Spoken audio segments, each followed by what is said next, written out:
Assalamu alaikum, урматтуу мекендештер, урматтуу кыргызстандыктар. Биз мына жакта туруп, чет жакта турганда даана байкалып, даана көрүнүп турат экен да. Кыргызстанда эмне болуп атканычы. Бул уруш, жаңжал дегени бардыгы токчулуктан келип чыгат да. Кыргызстанда өтө эле ток болуп кетти элчи.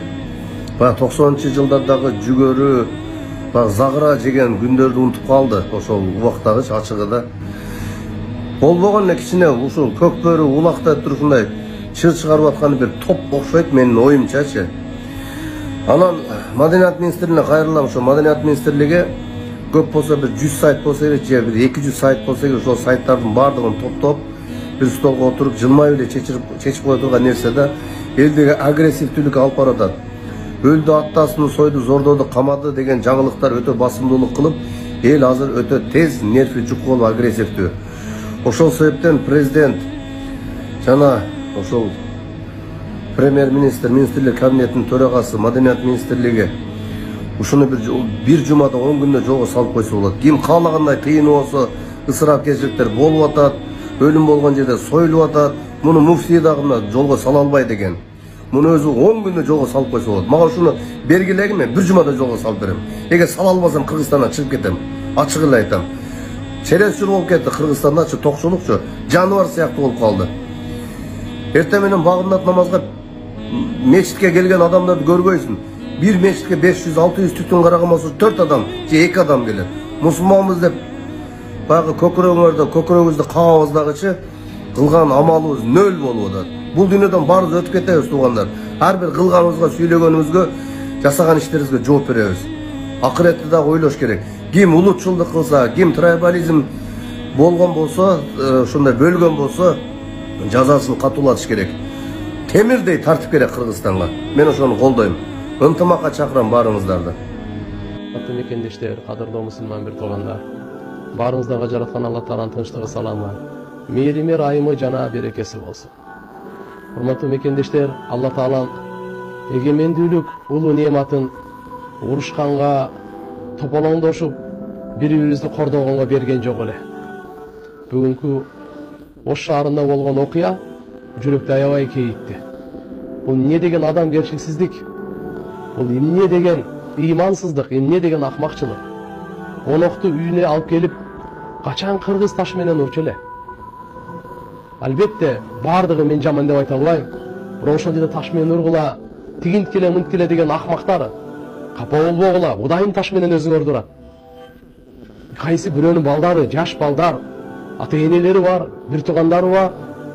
Ушу кантип деген ошо 10-15 балага ушинтип бардыгы чыгып, оюн, эгерде бул биздин ынтымагыбызга оюн залака жетсе, мындай оюнду ташташ керек.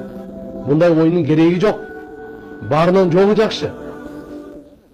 Кандай гана ушуну жеңишпи, кандай акчабы, кандай оюнбу, кыргыз элинин ынтымагын эч качан бузбаш керек эле.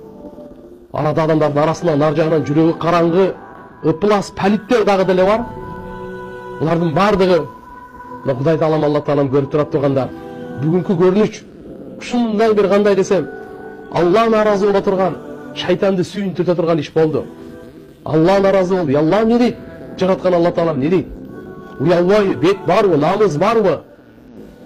Кандай эмесе кошуналар эмне дейт? Кыргыз кенедей болгон кыргыз бири-биринин этин жеп атса, могунда да кайсы? Талас. Канчадан биздин туугандарыбыз бар, инилерибиз бар, досторубуз бар. Канчадан азыр элдин ортосунда шайтанга мүмкүнчүлүк берип, ушуну от салганга неме кылып. Мына ынтымак командасынан мен чын жүрөктөн өзүм кечирим сурайм. Мен кечирим сурайм. Мына жерде ким ошо кыйкырган болсо, бардыгы Алланын алдында жазылды. Ким кандай таш менен уруп, кандай сөгүп не кылды, кечирим сурасын. Өлөрдөн мурда, ахиретке кетерден мурда Алла Тааладан кечирим сурап, ошол командадан, ошол балдардан да кечирим сурап, элден да кечирим сурасын. Туугандар, эми мамлекетибиз түптөлүп келатат эле. Эми ынтымак жаралып, алхамдулилла, бири-бирибизди сыйлап, урматтап келаткан эле.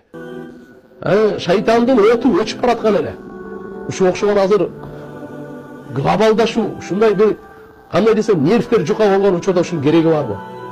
Ушу окшогон ушу кантип калыстан адашуу мүмкүн?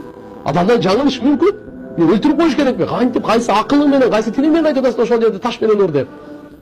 Уруш деп мына неме кылып. Калыс деле адам ал периште эмес, тартылып калышы мүмкүн. Менин үчүн жеңилип калды. Наоборот, комокко жеңилип бериш керек го. Сыйлап бериш керек го. Жеңилсем де жер көтөрөт дейт. Оюм.